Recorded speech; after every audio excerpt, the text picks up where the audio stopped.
Hello, everyone, and welcome back to EnglishPod. My name is Marco. My name is Catherine, and today we have a very special lesson for everyone. It's a new level for us. Right, it's an advanced media lesson, and we are going to be listening to an apology. Well, it's an apology letter, but we're going to actually have someone talk it out. Right, so what's happening here is someone is reading a letter they've written, and they're trying to apologize for something, and we don't really know what this something is, but I want everyone to really listen here to the words that are being used and to the ways in which we can say sorry, because as they say, there are 1,000 ways to say I'm sorry.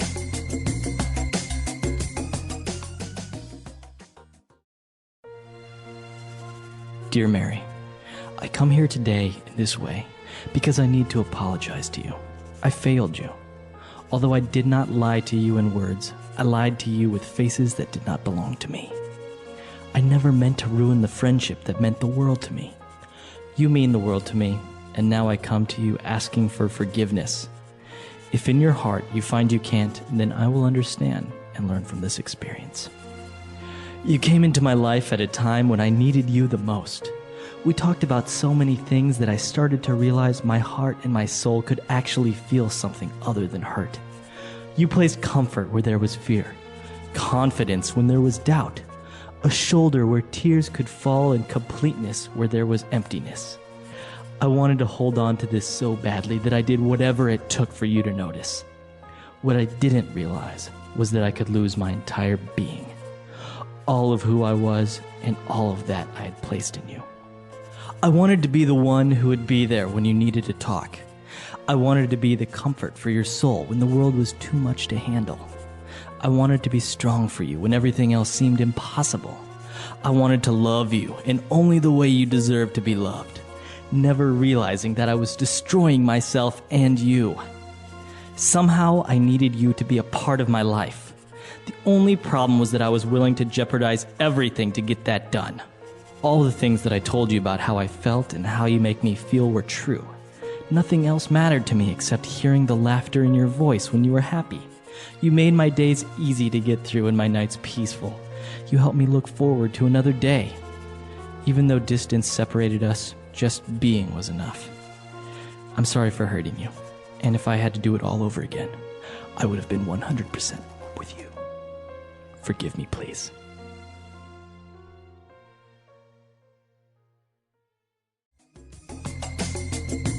All right, we're back. So the guy seemed to be pretty sad. Yeah, this is a very intense, well, it's not a dialogue, it's a monologue. One person is reading it, so it's a very intense monologue. Very romantic. Yeah, romantic, but also an air of melancholy. Yeah, that's true. He's kind of like apologizing and at the same time expressing love and all these feelings. So it was very interesting, but why don't we take a look at a couple of phrases. Now, in advanced media, we're not going to analyze the entire dialogue or, as we do in the other levels, actually pick out items for language takeaway or fluency builder. So in advanced media, we're only going to pick out a couple of words and phrases and just talk about it and talk about the topic in general.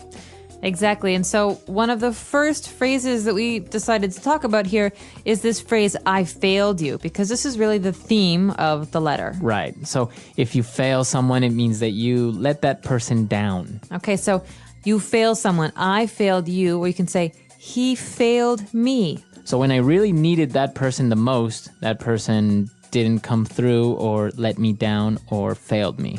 All right, so let's give an example maybe. I needed my brother to pick me up because I don't have a car.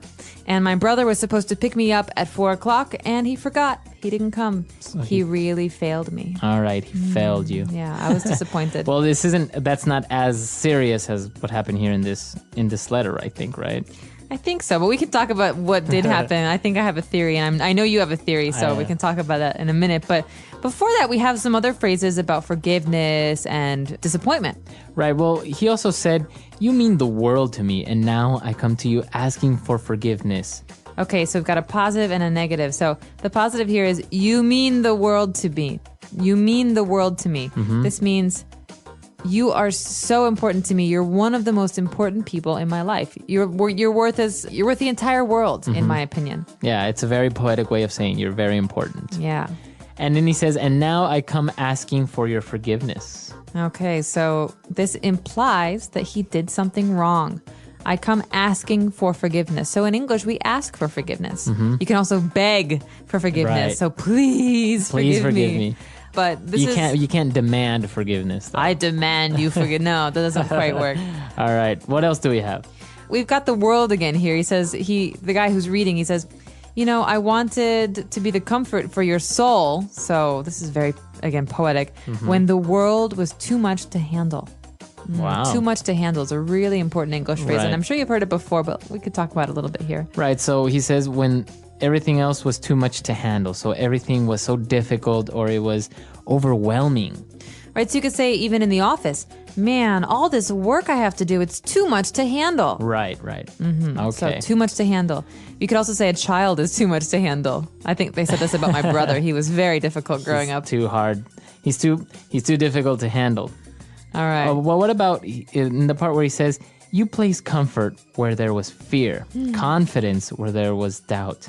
So this structure is interesting because you placed something where there used to be something else. So you're replacing something, you're changing something for something else. It's an exchange. So you could say you placed comfort where there was fear, you placed Happiness where there was sadness. where there was sadness. So it's always like kind of opposites, right? Exactly. Okay. Instead Light of, where there was dark. Right, exactly. So that's an interesting format of saying something. You did something where there used to be something else. All right. And what about this word to jeopardize? All right, this is a good one. I always think of the TV game show Jeopardy, but that's a noun. This here is a verb, to jeopardize, and that means to put something in danger or to risk losing something. Okay, so to jeopardize your health if you're doing something dangerous. So smoking jeopardizes one's health. You're putting your health at risk. Or I don't want to jeopardize my savings by investing everything I have in stocks. That means I would prefer to do something safer. So you don't like to jeopardize your well-being. I like to play it safe, as we say. All right, very good. And last but not least, this almost the last phrase when he says, even though distance separated us, just being was enough. What does he mean when he says just being was enough? All right, this is very romantic, intensely romantic. He says, even though we were far apart, just being, so just existing, just breathing was enough. So just knowing that she's in the world was enough for him to feel happy. So that's what he means with just being was enough. Right, so being is existing. It's being alive. Okay, very good. I think we should listen to this apology letter one more time and we'll be back.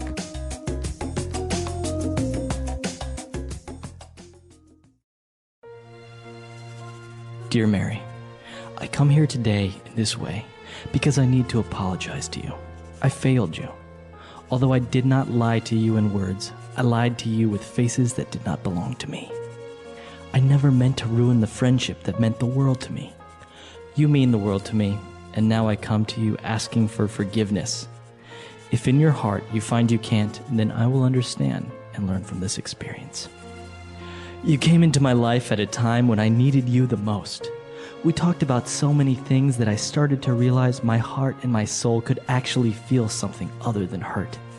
You placed comfort where there was fear, confidence when there was doubt, a shoulder where tears could fall and completeness where there was emptiness. I wanted to hold on to this so badly that I did whatever it took for you to notice.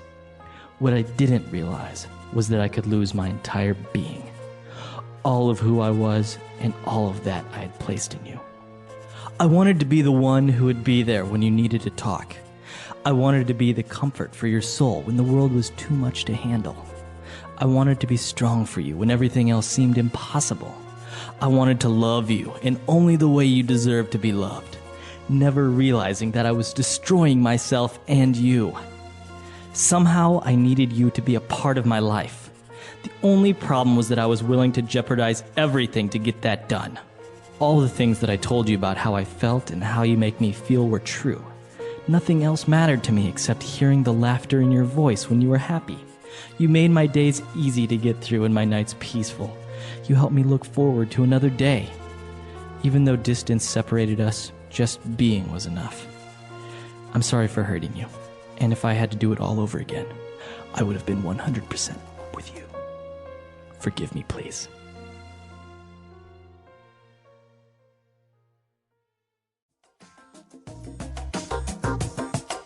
All right, so what do you think he did that he's apologizing in this way? Because I don't think they were a couple, right? Because he mentions friendship a couple of times. Yes, with a but. You don't write a letter like this to someone who you want to stay friends with. You write a letter to someone who you have some kind of romantic or intense feeling for, right? So to me, this seems like a letter that was written to someone who was a great friend, and he's afraid of losing that because he cares even more for her. Right. But yeah, I guess, but do you think he's confessing his love in a certain way here? I think in some ways he's confessing a love. You can love your friends, that's okay.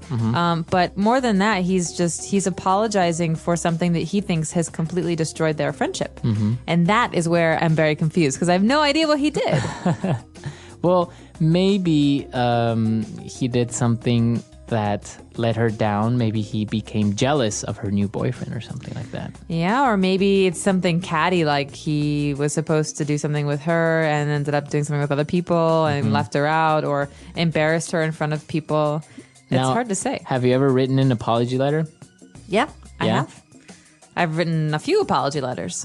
I have a very strong sense of guilt. I was raised Catholic. It happens. So an apology letter, do you usually plan out what you want to say, or you just splurge your feelings onto the paper? Well, you know me. My personality is very planned and organized, and so normally I have points. So I say, if this is the problem, there's 3 parts. I have an answer for each part, and the very end, I have the heartfelt apology. Oh, wow. It's like an essay. I guess it's a little bit more organized. If I were to write something like this, I would just start writing and whatever comes out. So it would probably make less sense than your letter.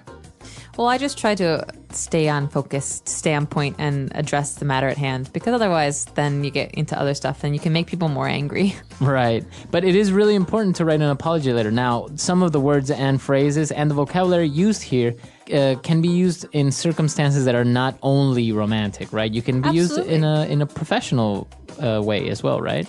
That's true. In a professional sense, you want to be careful not to get too personal. So in a professional sense, it's good to say that, you're sorry for any mix-ups or for misunderstandings, but in the future you will try to make things better, right, or improve. But in friendships and in families and in romantic relationships, apology letters are very, very important because I'm a big believer in mending bridges. I know a lot of people who we say in English, to burn a bridge, that means to destroy a relationship and never go back.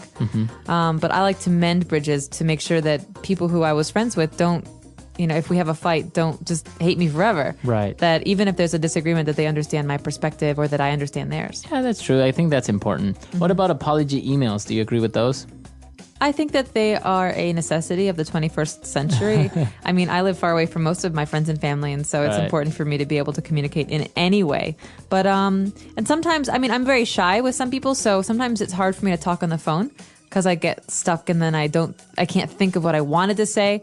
And so if a letter helps in that way to get you past your fear or your anxiety, then by all means, an email is just as much. I actually received a handwritten letter through an email. How did that happen? So the person... They scanned it. They scanned the letter. Oh, wow. So it was still it still had a very intimate and personal sense. But obviously, since the mail takes so long and everything, they just scanned it and then they sent it to my email. Well, that's nice. So I think that's a good idea. Maybe you could try that one. I'll try that one. I don't agree with the one-line email. I'm sorry, forgive me. Yeah, that's not good. As my parents always used to say when I was growing up and I'd get in fights with my little brother, the only apologies that we accept are the ones that are from the heart. Right. So I used to have to apologize again and again and again until you actually meant it. And so I think that this is a very true kind of idea that well, maybe not in business and work where you have to be cordial, but with friends and real relationships with people who you care about, obviously real apologies are very important. Of course. So this is an interesting topic, and we recommend that if you have any other questions or doubts, or maybe you want some other explanation for this letter, you can come to EnglishPod.com, leave it in the comments section, and we'll be there. So until next time. Bye.